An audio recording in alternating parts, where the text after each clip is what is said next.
سلام و درود، خوش اومدین به ویدیو جدید من معین هستم و قراره توی این ویدیو کلی کارهای خفن انجام بدیم.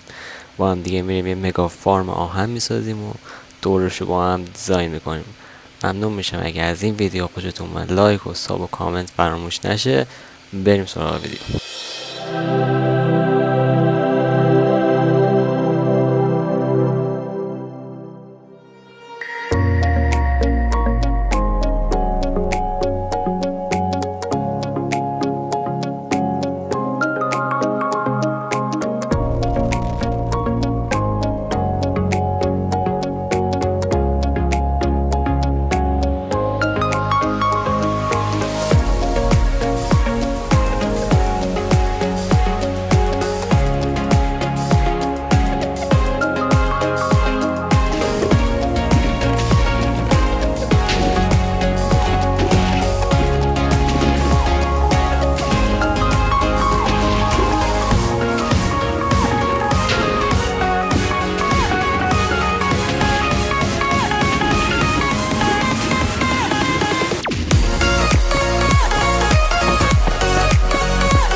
اول یه ویلیجر بریدر رو درست کنیم که ویلیجرامون تامین باشن.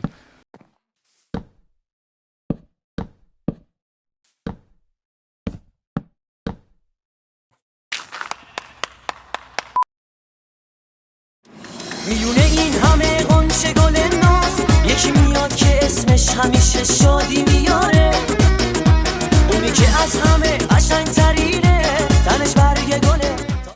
بریم ساخت فارم رو شروع کنیم. شما توی ایرپلی ماد ساختش رو میبینید.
خب ساخت فارم تمام شد. هم ویلیجر هم زامبی ها رو من بردم.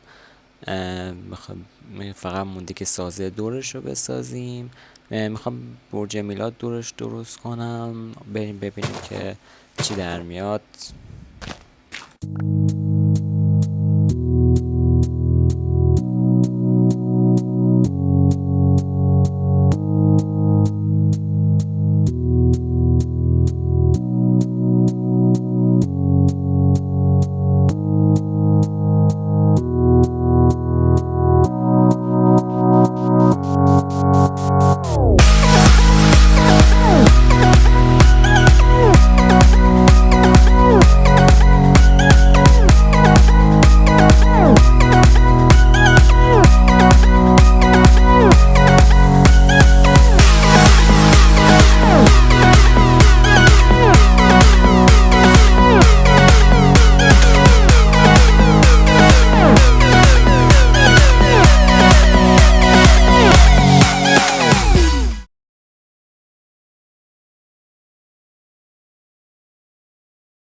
خب یه سری تغییرات ایجاد کردن توی این فارم.